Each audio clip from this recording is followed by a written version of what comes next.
फिर से एक्सरसाइज 1.2 का एक क्वेश्चन तुम्हारे सामने है, 4 का 5। और जब भी हम कोई इक्वेशन सॉल्व करते हैं, सॉल्व करने का मतलब x का वैल्यू निकालना, और x का वैल्यू निकालने का मतलब है कि किसी भी क्वाड्रेटिक इक्वेशन को उसके सही शक्ल में लाना। अभी ये सही शक्ल में नहीं है, सही शक्ल में लाना तुम लोग सीख चुके हो। बाई दिखेगा, बाई को हटाना है, बाई दिखेगा, बाई को हटाना है, राइट साइड में जो भी होगा उसको लेफ्ट में लाके जीरो करना है। और हम तुम लोगों को ट्रिक क्या सिखाए थे, जब भी बाई दिख जाए तो अपने दिमाग में एक चीज़ डाल लो, बस इधर एक बाई हो, इधर एक बाई हो, और बीच में क्या हो, इक्वल हो। जब तुम उसको गौर करोगे तो यहाँ पे राइट में एक ही बाई है लेकिन लेफ्ट में 2 बाई है, तो 2 बाई को 1 बाई करेंगे। क्यों 2 बाई को 1 बाई इसलिए करते हैं क्योंकि जब इधर एक बाई इधर एक बाई तो क्या होता है, क्रॉस मल्टीप्लाई। ठीक है, और तुम लोगों को पता है 3 और x का एलसीएम कैसे लिया जाएगा। 3x डिटेल में पढ़ना है तो 7 क्लास का HCF and LCM of algebraic expression पढ़ना पड़ेगा। फिर क्या करते हैं, 3 को काट देगा, नीचे वाला काटता है, ऊपर वाला रख लेता है, 3 को काटेगा, x into X, X square, बीच में प्लस है तो का माइनस दे देंगे, x को काटेगा। तो सुनो देखो, x को उड़ा दिया, जो बचा उसको ऊपर वाला रखेगा, 3 3 जा 9। ठीक है, अच्छा यहाँ 5 होता तो क्या होता, यहाँ पे अगर 5 रहता 15 हो जाता। बोलना पूछ भी तो हम ही रहे, कैसा जमाना। अब इक्वल देके क्या आ गया, 15/x। वेट, अब यहाँ पर एक बच्चा ये कर रहा होगा। अब यहाँ पर 2 तरह के बच्चों का 2 तरह का सॉल्यूशन हम दिखाएंगे। कुछ बच्चे कैसे आगे बढ़ते हैं और कुछ बच्चे कैसे आगे बढ़ते हैं, तो 2 बच्चों का हम कारनामा यहाँ पे दिखाते हैं। एक बच्चा वो होगा जो ये देखेगा कि सर आपने एक चीज़ सिखाया था कि अगर बीच में मल्टीप्लाई होता है तो ऊपर नीचे कट सकता है, लेकिन सर जब बीच में इक्वल होता है तो फिर ऊपर ऊपर कट सकता है और नीचे नीचे कट सकता है, अगर कटने का सिचुएशन आए। कटने का मतलब समझते हो ना, एक नंबर से डिवाइड होना। तो कोई बच्चा क्या करेगा, वो यहीं पे रुक जाएगा और बोलेगा वेट वेट वेट, यहाँ पे x है, यहाँ पे x है, कट गया। ठीक है, कटने के बाद अब क्या होगा, काटा इसलिए जाता है, बहुत दामी बात चलो बता देते हैं तुम लोग को अभी 10 के हिसाब से। साइड में लिखा हुआ है x 0 नहीं हो सकता है, साइड में क्या लिखा हुआ है, x 0 नहीं हो सकता है। अगर बाय के नीचे 0 आ जाए, बाय के नीचे 0 आ जाए, तुम लोग मेरे को हंसा देती हो भाई। अब बाय के नीचे अगर 0 आ जाए तो सुन लो, कभी भी, जैसे मिसाल दे रहे हैं हम तुम लोगों को, इधर 0 है इधर 0 है, कभी भी 0 0 कटता नहीं है, याद रख लेना, कभी भी 0 0 कटता नहीं। क्लास 11 में जाओगे तब पता चलेगा कि इसका ये इनडिटर्मिनेट इसको कहा जाता है। क्या कहा जाता है, इनडिटर्मिनेट, जो कि क्लास 10 में पॉसिबल नहीं हो, फिर लिमिट उमिट का कंसेप्ट आ जाएगा, कैलकुलस का पोर्शन है वो। इसका मतलब x 0 नहीं है इसीलिए काट सकते हैं। अगर ये चीज वो लोग नहीं लिखता, अगर ये चीज वो लोग नहीं लिखता तो फिर हम x और x को नहीं काट पाते। कोई चीज तब कटता है जब वो चीज 0 ना हो। ये x और x क्यों कटा, क्योंकि ये 0 नहीं था, वो लोग पहले बोल दिया। तो याद रखना, दुनिया का हर नंबर कट सकता है सिवाय 0 के। 0 कटाकुटी नहीं खेलता है। अब सुनो, तो कट गया, खेल खत्म। अब बताओ कितना प्यारा से दिख रहा है एक्सप्रेशन, x² + 9/3 = 15/1। अब अगर जरा तुम गौर से देखोगे तो आ गया इक्वल, राइट में 1 बाई और लेफ्ट में 1 बाई। तो जब बीच में इक्वल आ जाता है और राइट में 1 बाई और लेफ्ट में 1 बाई, तो हम लोग क्या करते हैं, आड़ा टेढ़ा मल्टीप्लाई। 1 जब x² से मल्टीप्लाई होगा तो x², 1 9 से मल्टीप्लाई होगा 9, 3 5 जा 15। सर एक काम करिए, अच्छा अब तो सीख ही चुके हो कि b वाला टर्म नहीं है, ठीक है, नहीं समझे, यहाँ पे गलती से 15 लिखा गया था, लेकिन वो 15 नहीं था, वो था 45। हम एक खेल खेले थे ऐसे करने के लिए, ठीक है। चलो, तो +9 को वहां भेज दो तो -9 हो जाएगा। ऐसा क्यों कर रहे हैं, क्योंकि जब x वाला पार्ट नहीं रहता है क्वेश्चन में, जब x वाला पार्ट क्वेश्चन में नहीं रहता है तो उस वक्त हम लोग क्या करते हैं, राइट में भेज देते हैं कांस्टेंट को। = क्या हो जाएगा, 36। इसका उसका 36 का आंकड़ा, सब सुनते होगे तुम लोग। चलो, स्क्वायर हटता है, एक ब्याला टीचर बताया था, रूट देना है, फिर प्लस हो जाएगा, माइनस हो जाएगा, 6। एकदम हलवा क्वेश्चन था। 1 मिनट, अब यहाँ पे कोई दूसरा दिमाग का बच्चा यहाँ पे लिख दो दूसरा दिमाग। ये हम लोगों का ये दूसरा दिमाग हमारे लैंग्वेज में है, लेकिन इसको अनदर तुम कह सकते हो, अनदर वे या अनदर मेथड, दूसरा तरीके से तुम कर सकते हो। देखो अब यहां पर अब एक बच्चा वो होगा जो ये कहेगा सर हमने x और x को नहीं कट किया, सर हम तो ऐसे सॉल्व करने जा रहे थे, X square plus 9/3x is equal to 15/x। तो वो बच्चा बोला सर हम तो वही काम करेंगे जो आप सिखाए हैं, direct cross multiply, x into X square X cube, x into 9x is equal to 15 3 45x, 15 3 45 और x था तो x लग गया। अब एक बच्चा बोलेगा सर एक काम करिए, आप राइट साइड से 45 को इधर ले आइए। क्यों? क्योंकि मुझे राइट साइड में क्या रखना है? जीरो। अब एक बच्चा बोलेगा सर ये ऐड सब्ट्रैक्ट हो सकता है, प्लस माइनस माइनस। क्यों?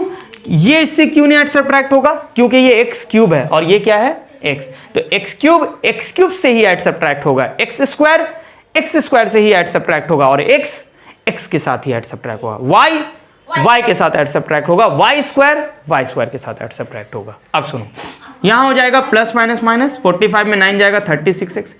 अब एक बच्चा जो सियाना बच्चा है, जो दूसरे का दिमाग को गलत साबित करके ये बोलेगा, एक मिनट, क्वाड्रेटिक इक्वेशन तो आया ही नहीं, क्योंकि क्वाड्रेटिक इक्वेशन का शक्ल में क्या रहता है? एक्स का स्क्वायर।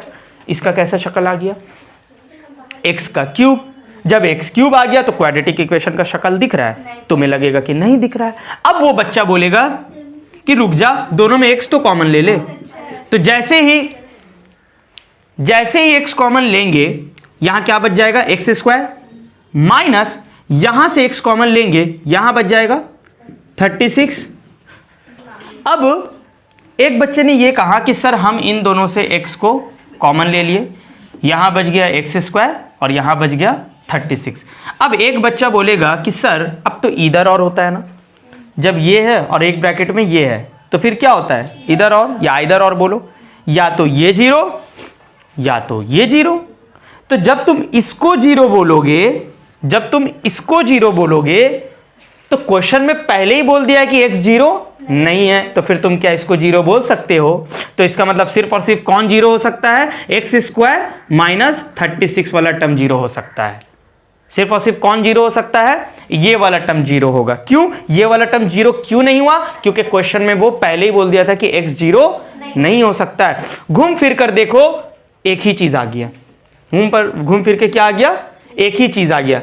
बस कुछ नहीं है, -36 को अब वहां भेज दो, क्योंकि तुम्हें पता है कि जब x वाला टर्म नहीं होता है, यानी b वाला टर्म जीरो हो जाता है, तो कांस्टेंट को वहां भेजते हैं। अब तो आगे का काम वही है, खुद से कर लेना। ठीक है, चलो एक बार देखो, 4 का 7 है तुम लोग का क्वेश्चन, यही वाला है। अब देखो हम क्या कर रहे हैं, थोड़ा सा बताते हैं। ठीक है, थोड़ा सा बताते हैं, उसके बाद आप लोग खुद से कर लेना। इसके नीचे क्या है? यहाँ पे राइट में 0 ऑलरेडी है, इधर कितना बाई है? 3 बाई है। 3 बाई को क्या बना देंगे? 1 बाई। एक्स स्क्वायर, एक्स और 1, इन तीनों का हमें क्या लेना है? एलसीएम। याद रखना, जब भी कहीं पे 1 आ जाए 1 को भूल जाओ, 1 से किसी का एलसीएम लेने की तुम्हें जरूरत नहीं है। ठीक है, 1 से एलसीएम लेना है, भूल जाओ 1 को अब थोड़ी देर के लिए। अब तुम्हारे सामने एक्स स्क्वायर दिख रहा है और एक्स दिख रहा है, तो एक्स स्क्वायर और एक्स का एलसीएम होगा तुम्हारा एक्स स्क्वायर होगा। ठीक है, अभी तुम लोगों को एक चीज सिखा देते हैं। यहाँ पे एक्स स्क्वायर है, ऐसे समझो, पहला टर्म तुम्हारा क्या है? एक्स स्क्वायर, और दूसरा टर्म क्या है? एक्स। एक्स स्क्वायर का मतलब क्या होता है? X into x. एलसीएम देखो कैसे निकलता है। ये था तुम्हारा पहला टर्म, ये था तुम्हारा दूसरा टर्म। पहले टर्म और दूसरे टर्म में होता ये है, अब भूल जाओ कि तुम्हारा पहला टर्म ये है, अब देखो कि तुम्हारा पहला टर्म ये है। अब गौर से देखो, तुम्हारा पहला टर्म में यहाँ पे एक एक्स है और दूसरा टर्म में है, हाँ दूसरा टर्म में भी एक एक्स है, तो 2x एक जैसा है, उसको कितने बार लिखेंगे? एक बार। अब एक एक्स बच गया, इसके साथ और कोई पेयर बन रहा नहीं, तो ये अकेला बच गया, तो ये अब आके इससे क्या हो जाएगा? मल्टीप्लाई। तो फाइनली एक्स इंटू एक्स क्या आया? X square. यानी इससे ये समझ में आया, जब दो सेम वेरिएबल रहे, एकदम सेम टू सेम वेरिएबल रहे, जब भी उनका एलसीएम पूछा जाए, जिसका पावर ज़्यादा होता है वो एलसीएम में डायरेक्ट आ जाएगा। इतना याद रखो। अगर तुमसे कभी ऐसा आ जाए X square X X cube, इन तीनों का एलसीएम क्या होगा, तो तुम्हारा फाइनल आंसर होगा डायरेक्ट एक्स क्यूब होगा। ठीक है, तो फाइनली तुम्हारा इस पूरे का डिनोमिनेटर के टर्म का एलसीएम क्या हो गया, एक्स स्क्वायर। हम एक काम करेंगे, हम साइड में एक बार एचसीएफ एलसीएम भी बैठ के सिखाई देंगे। सुनो, अब फ्रैक्शन का हर नंबर क्या करेगा, इसको काटेगा, फिर ये इसको काटेगा, फिर ये भी इसको काटेगा। एक्स स्क्वायर को कट करेगा, एक्स स्क्वायर को कितना बार में कट करेगा, कोई भी नंबर अपने आप को एक ही बार में काटता है। देखो ये दोनों सेम टू सेम है, ये खुद को कितने बार में काटेगा, एक ही बार में। तो 1 जाके किससे मल्टीप्लाई होगा, 2 से, तो 1 इंटू 2 एक्स स्क्वायर में इसके पास 2x है मल्टीप्लाई में, 2x है, एक एक्स को उड़ा देगा, बच जाएगा 1x, और वो x जाके किससे मल्टीप्लाई होगा। अब 1 है, 1 तो उसको इतने ही बार में काटेगा जितना ये खुद है। अगर हम तुमसे पूछे 1 10 को कितना बार में काटेगा, तो वो 10 बार में, 1 20 को 20 बार में, तो 1 एक्स स्क्वायर को कितना बार में काटेगा, एक्स स्क्वायर बार में ही काटेगा। ठीक है, तो जब 1 एक्स स्क्वायर को एक्स स्क्वायर में काटेगा तो एक्स स्क्वायर इंटू 2, तो क्या हो जाएगा 2x स्क्वायर, और राइट साइड में 0। अब इधर 1/, हो गया, इधर भी 1/, हो गया। अब समझ जाओ कि जब इधर 1/, इधर 1/, बीच में इक्वल, तो तुम लोग को दिमाग में क्या रखना है, और याद रखना इस क्वेश्चन में भी x not is equal to 0 है। ठीक है, हालांकि दूसरा मीनिंग है, डिनोमिनेटर के टर्म में x not is equal to 0 है, तो ये डायरेक्ट हटा के लिख सकते हैं, लेकिन तुम लोग उस दिमाग से मत समझो, तुम लोग अपना बच्चा वाला दिमाग से समझो। बीच में इक्वल है, इधर 1/, इधर 1/, क्रॉस मल्टीप्लाई, बीच में इक्वल, इधर 1/, इधर 1/, क्रॉस मल्टीप्लाई। देखो 1, अब 1 से ये तीनों मल्टीप्लाई होगा, वही सेम चीज आ जाएगा, 2 - 5x plus 2x square is equal to X square into 0 हो गया। अब जब भी हम लोग क्वेश्चन को सॉल्व करते हैं तो क्वाड्रेटिक इक्वेशन को अच्छा शक्ल में रखते हैं ना, हालांकि ये आ गया है शक्ल, लेकिन हम लोग क्या करते हैं, पहले 2 पावर, फिर 1 पावर, और फिर x वहां से गायब हो जाता है।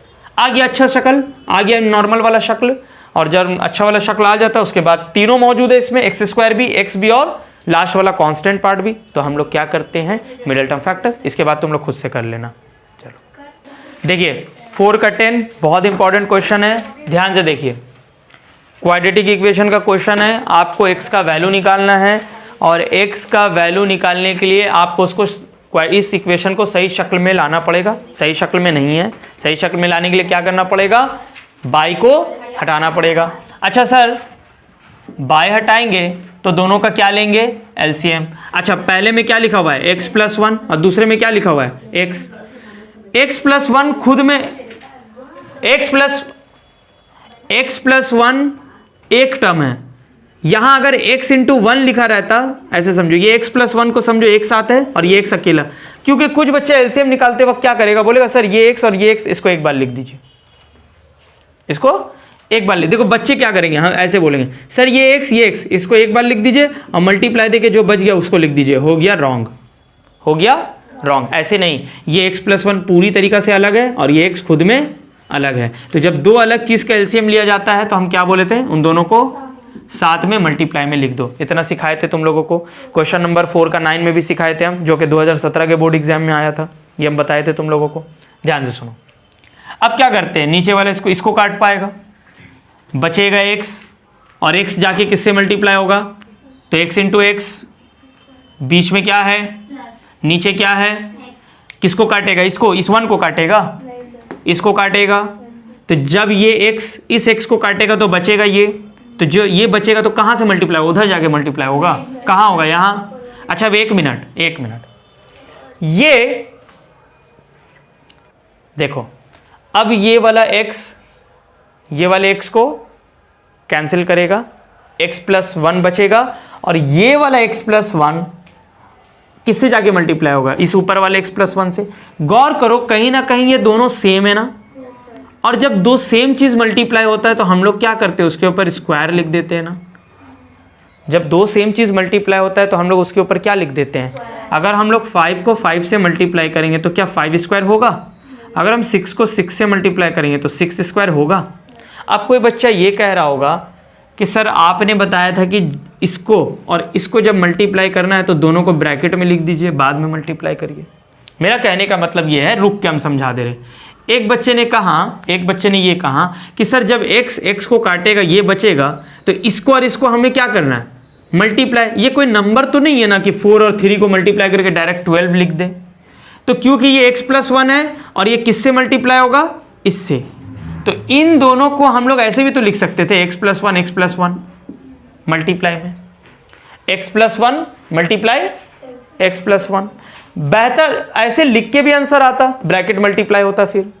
लेकिन हम क्या तुम लोग को बताएं कि जब x को काटा ये बचा, तो ये दोनों, ये इसके ऊपर वाले से मल्टीप्लाई होगा, ये और ये, तो ये दोनों जब मल्टीप्लाई होंगे तो उन दोनों को हमने क्या कर दिया, उन दोनों को क्या कर, जब x+5 को x+3 से मल्टीप्लाई करना पड़ेगा तो हम लोग क्या करेंगे, एक बार x+5 को लिखेंगे, फिर ब्रैकेट में x+3 को लिखेंगे, फिर दोनों का ब्रैकेट ओपन करेंगे। ब्रैकेट कैसे ओपन होता है, पहला वाला दोनों से मल्टीप्लाई होगा और दूसरा वाला दोनों से मल्टीप्लाई होगा। 4 का 3 नंबर जब आप लोग किए थे तो वहाँ पे x-7 का ब्रैकेट और x-9 का ब्रैकेट को आप लोग तोड़े थे और राइट साइड में 195 लिखा हुआ था, तो वहाँ ब्रैकेट तोड़े थे ना आप लोग। अब ब्रैकेट तो 9 और 8 से 7 से तोड़ते आ रहे हो, और अगर अभी तक नहीं सीख सके हो तो हम कुछ नहीं कर सकते। अब सुनो, तो मेरा कहने का मतलब है कि जब x+1 को x+1 से मल्टीप्लाई किया जाएगा तो इस तरह से ब्रैकेट में लिख सकते हैं ना, x+1। लेकिन क्योंकि दोनों सेम था तो हम होल स्क्वायर भी लिख सकते हैं। लेकिन कोई बच्चा अब अड़ जाएगा, कोई बच्चा अड़ जाएगा कि नहीं हमको x+1 का होल स्क्वायर नहीं, हमको ऐसे ही ब्रैकेट में रख के तोड़ना है, तो भी सही है। ब्रैकेट में रख के आगे चलो तो भी सही है, और ऐसे ना लिख के अगर होल स्क्वायर लिख दिए तो भी सही है। क्लियर हो गई बात। अब राइट साइड में मिक्स फ्रैक्शन, बच्चे से इसको ठीक करते हुए आ रहे हो, हम तो समझाएंगे नहीं, जानबूझ के नहीं समझाएंगे, ये कैसे हो गया, ठीक है। वो खुद से सोचो, खुद से एक दूसरे से पूछो, बच्चे वाला चीज अब हमने बताई। अब सुनो, छोड़ो इधर आओ। अब एक बात सुनो, अब तुम लोग कह रहे होगे सर बीच में इक्वल आ गया, इधर एक बाय और इधर एक बाय। सर जब इधर एक बाय और बीच में इक्वल, तो हम लोग क्या करते हैं, लेकिन हम कह रहे हैं कि क्रॉस मल्टीप्लाई अभी हम डायरेक्ट नहीं करेंगे, क्योंकि कुछ ब्रैकेट्स दिख रहे हैं, कुछ यहाँ भी ब्रैकेट्स वगैरह, एक बार ब्रैकेट उठा ले, उसके बाद फिर आराम से क्रॉस मल्टीप्लाई करेंगे। मुझे बताओ, इसका ब्रैकेट मल्टीप्लाई होगा x into x into 1 x। Sir sign क्या होगा, जिन दो को मल्टीप्लाई कर रहे हैं उनका भी साइन मल्टीप्लाई करो। अच्छा, यहाँ x² है, लिख दिए, प्लस 1 मिनट सर इसको क्या करना, स्क्वायर इस दोनों के अंदर डाल देना, जो कि आप लोग हमेशा गलती करते हो 50 बार बोलने के बाद भी। स्क्वायर इसमें डाल देंगे, नहीं तो फिर ये फॉर्मूला क्यों सिखाया जाता है a+b का होल स्क्वायर का, ये इसीलिए नहीं सिखाया जाता है जब दो चीज़ प्लस में है उसके ऊपर स्क्वायर है, जब दो चीज़ प्लस में है और उसके ऊपर स्क्वायर है तो हम लोग कौन सा फॉर्मूला लिखते हैं, a² + b² + 2ab।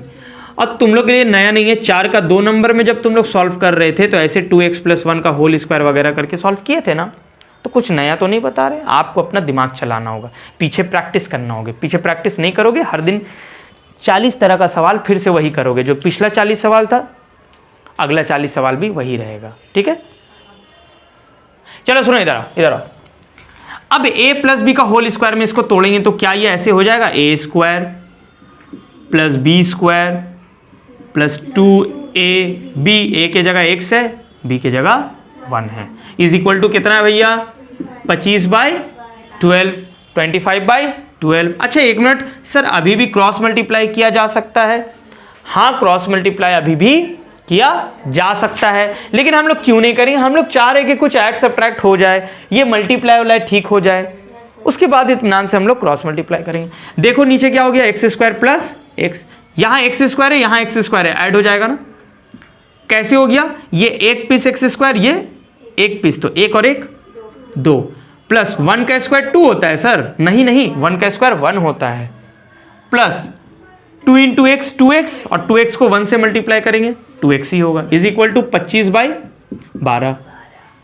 अब कुछ ऐड सब्ट्रैक्ट हो रहा है, नहीं सर ये होगा, सर कैसे होगा, ये तो x² है और ये तो x है। सर 2x² 1 3 लिख दीजिए, कैसे लिख दे, ये तो x² है, ये तो बगैर वेरिएबल का है। सर इन दोनों को ऐड कर दे, कैसे कर दे, ये तो x और ये तो 1 है। सर इन दोनों को ऐड कर दीजिए, कैसे कर दे, ये तो x² और x है। सर इन दोनों को काट दीजिए, कैसे काटे, सेम टेबल से आ ही नहीं रहा। इन दोनों को ऐड कर दीजिए, कैसे करेंगे, प्लस थोड़ी ना पार्ट में, ए बाबा। अब एक मिनट, अब हम लोग क्या करते हैं, आड़ा टेढ़ा मल्टीप्लाई। जब एक बार बाई के ऊपर नीचे कुछ नहीं हो सकता है, इधर भी बाई के ऊपर नीचे कुछ नहीं हो सकता है, अब इत्मीनान से सुकून से क्या करेंगे, क्रॉस मल्टीप्लाई। क्या होगा सुनो, X square into 25, 25 X square, 25 into X 25 X is equal to 12 into 2। अच्छा अगर मान लो यहां पर दो चीज लिखा होता, यहां पर तो फिर दो चीज लिखा होता तो हम लोग ब्रैकेट करके मल्टीप्लाई करते। देखना कोई ना कोई वीडियो जाके पीछे का देख के एक बार देख लेना और कोई भी सम्स करना समझ जाना। चलो 12 इंटू 1 12, 12 टू 24x। एक मिनट, सारा बाय हट गया, सारा बाय हट गया, सारा ब्रैकेट हट गया। अब एक काम बचा है, वो काम बताओ आप लोग क्या है। राइट साइड में जीरो लाना, तो 25x square plus 25x minus 24x square minus 12 minus 24x, और राइट में तुम ईमानदारी से बताओ, कुछ नहीं, जीरो बचेगा क्योंकि तुमने तीनों को लेफ्ट में ले आया है। राइट में पहले था, लेफ्ट में ले आया। अच्छा जनरल फॉर्म आ गया? नहीं सर, जनरल फॉर्म नहीं आया है क्योंकि कुछ ऐड सब्ट्रैक्ट हो सकता है। सर कौन किससे ऐड सब्ट्रैक्ट होगा? तो सर ये आपस में ऐड सब्ट्रैक्ट होगा, ये आपस में ऐड सब्ट्रैक्ट होगा, और 12 नंबर अकेला बच जाएगा क्योंकि कोई नंबर है नहीं। तो सर 25 और 24 ऐड होगा सब्ट्रैक्ट, प्लस माइनस माइनस, 25 में 24 घटा 1 एक्स स्क्वायर। तो सर एक लिख सकते हो, लेकिन ना ही लिखो तो ज़्यादा अच्छा लगता है। सर ये दोनों ऐड सब्ट्रैक्ट होगा? हाँ बिल्कुल होगा, इसके साथ एक्स, इसके साथ एक्स, प्लस माइनस माइनस, 25 में 24 घटा 1 एक्स। दोनों में किसका साइन आता है? प्लस का आता है। सॉरी, दोनों में जो बड़ा है उसका साइन आएगा। सर आप इसको क्यों नहीं ऐड सब्ट्रैक्ट किए? तुम्हें पता है क्यों नहीं किए, क्योंकि वो एक्स है और वो एक्स स्क्वायर है। माइनस 12 बच गया। सर अब एक ऐसा सिचुएशन आ चुका है, एक ऐसा सिचुएशन आ चुका है जहां पे जनरल फॉर्म आ चुका है, यहाँ पे एक्स स्क्वायर भी मौजूद है, एक्स भी मौजूद है, नंबर भी मौजूद है, और ऐसे सीन में हम लोग क्या करते हैं, मिडिल टर्म फैक्टर करते हैं। चलो 1 मिनट रुक कर मिडिल टर्म फैक्टर करो सब। आइए इधर देखिए, तो फैक्टर करना आसान है आप लोग के लिए। अब बस अब हम आप लोग सोच चुके हैं कि 4 और 3 को मल्टीप्लाई करने से 12 आता है, 4 3 को सब्ट्रैक्ट करने से 4 3 को सब्ट्रैक्ट करने से 1 आता है। 4 minus 3 X minus 12 is equal to 0। अब हम इसके बाद लगता नहीं है कि हमको बोलना पड़ेगा, बस हम धड़ाधड़ लिखते चले जाते हैं। जो बच्चा नहीं लिखा है वो कर लेगा यहाँ से। उम्मीद है ना, समझ में आ रहा है ना? चलो बहुत बहुत शुक्रिया समझने के लिए। और इसका बाद इधर और करोगे तुम लोग तो तुम लोग का फाइनली x का वैल्यू आया होगा -4 और 3 आया होगा। इतना तो उम्मीद कर सकते हैं, ठीक है।